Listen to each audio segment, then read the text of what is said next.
Hi friends, welcome to Tamizhar's kitchen. நான் உங்கள் காவியா. இன்றைக்கி நம்ம பார்க்க போகிறது நம்ம எல்லாருக்குமே ரொம்பவே பிடிச்ச பன்னீர் ஃப்ரைட் ரைஸ். ரெஸ்டாரண்ட்லாம் வாங்குகிற அதே டேஸ்ட்டில் நம்ம எப்படி வீட்டிலேயே செய்கிறதுன்னு பார்க்க போகிறோம்.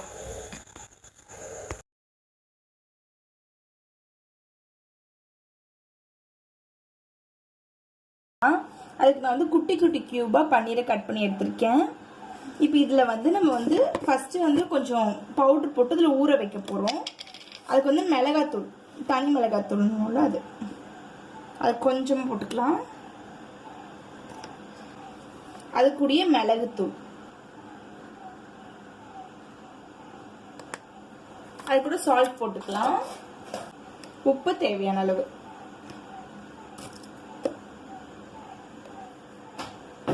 இப்போ நல்லா கலந்து விட்டு கொஞ்ச நேரம் இது ஒரு 20 நிமிஷம் ஊறட்டும். நான் 1 கப் பாஸ்மதி ரைஸ் எடுத்து இதையும் ஊற வச்சிருக்கேன். இதுவும் இது ரெண்டுமே சேர்ந்து ஒரு 20 நிமிஷம் ஊறட்டும். இப்போ நம்ம 1 கப் அரிசி பாஸ்மதி ரைஸ் எடுத்திருக்கோம். அது 20 நிமிஷம் ஊற வச்சிருக்கோம். அதுக்கு 1.5 கப் தண்ணி நான் எலக்ட்ரிக்கல் ரைஸ் குக்கர்ல வச்சிருக்கேன். அதுக்கு தேவையான அளவு உப்பு, சாப்பாடுக்கு மட்டும். இதுக்கு தேவையான அளவு உப்பு போட்டோம். இப்போ ஒரே ஒரு ஸ்பூன் மட்டும் எண்ணெய். இது லைட்டாக கொதிக்கிட்டு இது நம்ம சாப்பாடு ஒன்னோட ஒன்று கலராமல் இருக்கிறதுக்காக, அதாவது ஒன்னோட ஒன்று ஒட்டிக்காமல் இருக்கிறதுக்காக எண்ணெய் விடுறோம். இதை இப்போ குக் மோடில் போட்டு இது நல்லாவே கொஞ்சம் லைட்டாக கொதிக்கிட்டோம். அப்புறம் நம்ம சாதத்தை எடுத்து போட்டுக்கலாம். தண்ணி கொதிச்ச உடனே வார்ம் மோடுக்கு மாற்றி அரிசியை தண்ணி இல்லாமல் எடுத்து உள்ளே போட்டுடலாம். இதை மூடி வச்சுட்டு குக் மோடுக்கு மாற்றிடலாம். எல்லா பொருளும் கட் பண்ணி வச்சுட்டோம். இது 3 கலரான குடமிளகா, கேபேஜ், பீன்ஸ், கேரட்டு, பெரிய வெங்காயம், இஞ்சி, பூண்டு. இது ஸ்ப்ரிங் ஆனியனோட அந்த வெங்காயம், ஸ்ப்ரிங் ஆனியன், கொத்தமல்லி. இங்கே பன்னீர் ஊறிடுச்சு. இப்போ நம்ம ஆரம்பிக்கலாம். இப்போ எண்ணெய் கொஞ்சமாக விட்டு சூடு பண்ணிக்கலாம். நம்ம எண்ணெய் சூடாகட்டும். இப்போ எண்ணெய் சூடாயிடுச்சு நமக்கு. இதில் நம்ம ஊற வச்சிருக்க இந்த பன்னீரையும் போட்டுடலாம். ஸ்லோ பண்ணிட்டு போடுங்க, இல்லை கருகிடும்.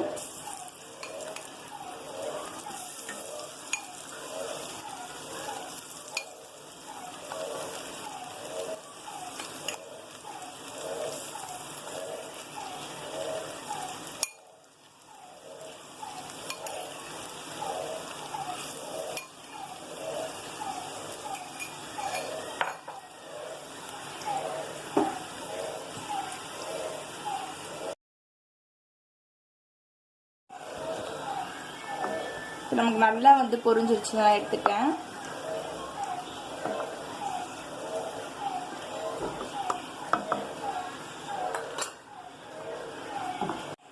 இப்போ நம்ம இதே எண்ணெயிலே இதில் ஃப்ளேவர் இருக்கும், அந்த நம்ம வறுத்த ஃப்ளேவர். அதனால இதே எண்ணெயிலேயே இஞ்சி பொடி பொடியாக கட் பண்ண இஞ்சி, பூண்டு,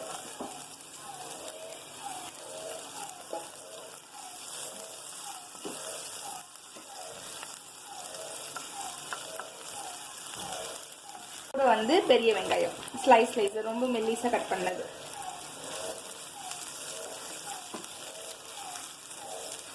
ஃப்ரைட் ரைஸ் எப்பவுமே ஹை ஃப்ளேம்ல வச்சு பண்ணிக்கோங்க, அப்பதான் நல்லா இருக்கும். இது ரொம்ப குக் பண்ண தேவையில்லை. நமக்கு ராவா இருந்தாலும் அந்த கிரன்ச்சினஸ் இருக்கும்.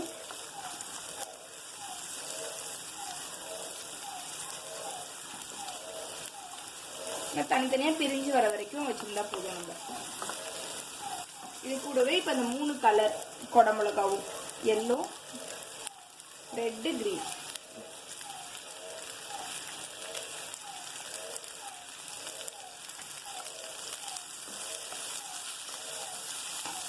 நீங்க ஒரே கலர் குடமிளகா கூட யூஸ் பண்ணிக்கலாம். கலர்ஃபுல்லா இருக்குன்னு சொல்லிட்டு நான் இப்படி போடுறேன். உங்கள்கிட்ட கிரீன் மட்டும் இருந்தா அதை மட்டும் கூட யூஸ் பண்ணிக்கோங்க. இது ரொம்ப நேரம் வதக்கக்கூடாது. ஸ்ப்ரிங் ஆனியன்ல கீழே இருக்க வெங்காயம் மட்டும் வச்சுக்கோங்களா, அதை போட்டுடலாம். ஜஸ்ட் 2 மினிட்ஸ் தான் வதக்கணும். அதுக்கப்புறம் எல்லா காய்கறியும் போட்டுடலாம். Cabbage, beans, carrot.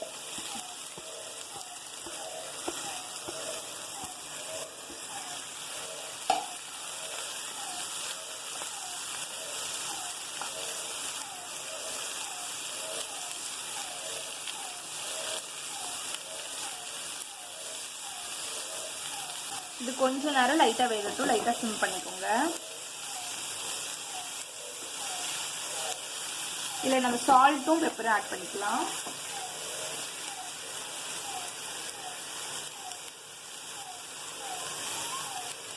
உப்பு காய்க்கு மட்டும் தான் போட்டிருக்கேன்.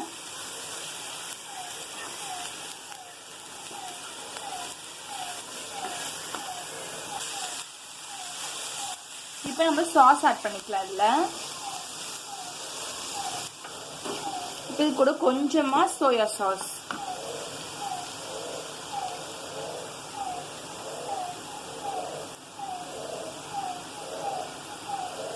நான் டார்க் சோயா சாஸ்னால ரொம்ப கம்மியாக ஊற்றுறேன். உங்களுக்கு வந்து லைட் சோயா சாஸ்னா இதை விட கொஞ்சம் ஜாஸ்தி விட்டுக்கலாம். இது கூட கொஞ்சமாக சில்லி சாஸ், கிரீன் சில்லி இல்லைன்னா ரெட் சில்லி அதெல்லாம் ஊற்றிக்கோங்க. கொஞ்சமாக தான் ஊற்றணும்.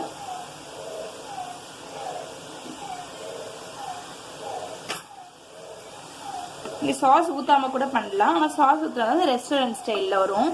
ரெஸ்டாரண்ட்லாம் கொடுப்பாங்களா அதே டேஸ்ட் வரும்.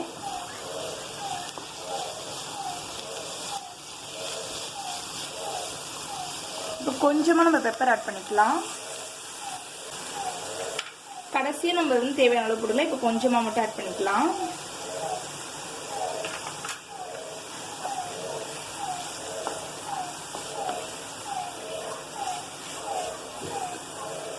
இப்போ நம்ம எடுத்து வச்சிருக்க சாதத்தையும் இதுக்குள்ளேயே போட்டு கலந்துக்கலாம். சாப்பாடு வந்து நல்ல உதிரி உதிரியாக எடுத்து வச்சிருக்கோம். நம்ம உங்கள்கிட்ட வந்து எலக்ட்ரிக்கல் ரைஸ் குக்கர் இல்லைன்னா வடிச்சுக்கோங்க. சாப்பாடை வடித்து நல்லா ஃபேனில் ஆற வச்சுக்கோங்க. இந்த மாதிரி உதிரி உதிரியாக இதை எடுத்து நம்ம உள்ளே போட்டுடலாம்.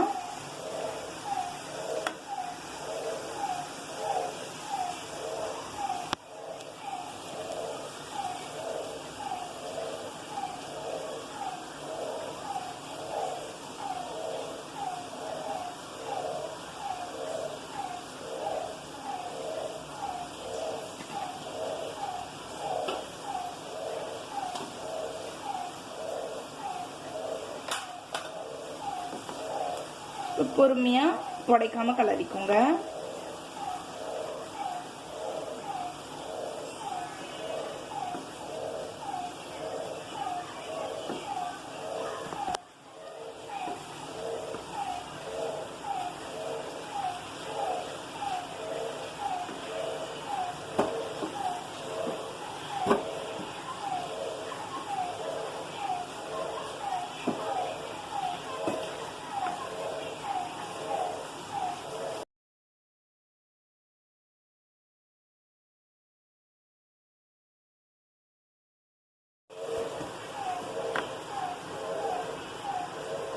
இதில் கொஞ்சம் நம்ம உப்பு சேர்த்துக்கலாம். டேஸ்ட் பண்ணி பார்த்தேன், பத்தலை.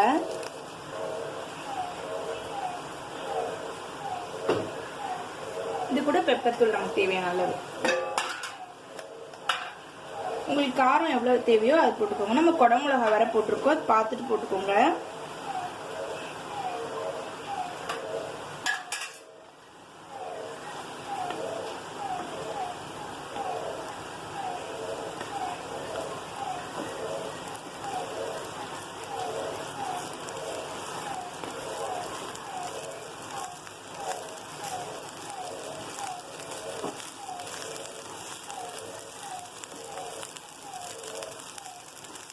நம்ம கலர் கலராக குடமிளகா போட்டனால எவ்வளோ கலர்ஃபுல்லாக இருக்குது பாருங்கள் நம்ம ஃப்ரைட் ரைஸ்.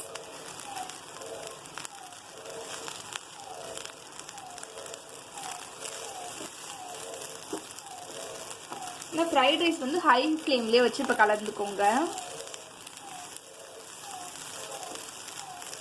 இப்போ நம்ம பன்னீர் ஆட் பண்ணிடலாம். நான் கார்னிஷிங்காக கொஞ்சோண்டு எடுத்து வச்சுருக்கேன்.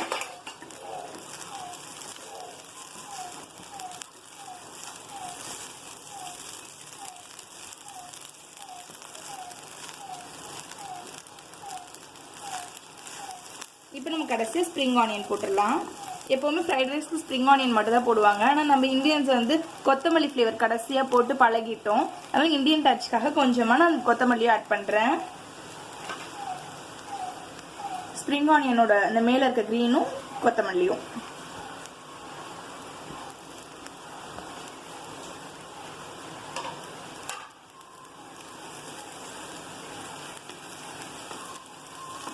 இப்போ நமக்கு சூப்பராக பன்னீர் ஃப்ரைட் ரைஸ் ரெடி ஆயிடுச்சு. இதை நம்ம இப்போ சர்வ் பண்ணிடலாம்.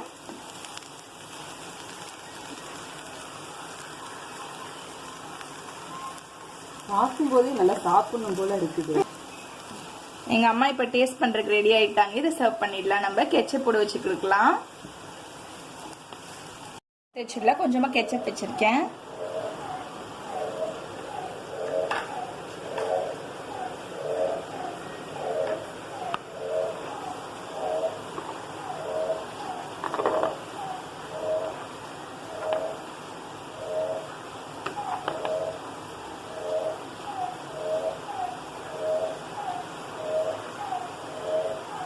ஆவி பறக்க பறக்க சூப்பராக ரெடியாக இருக்கு.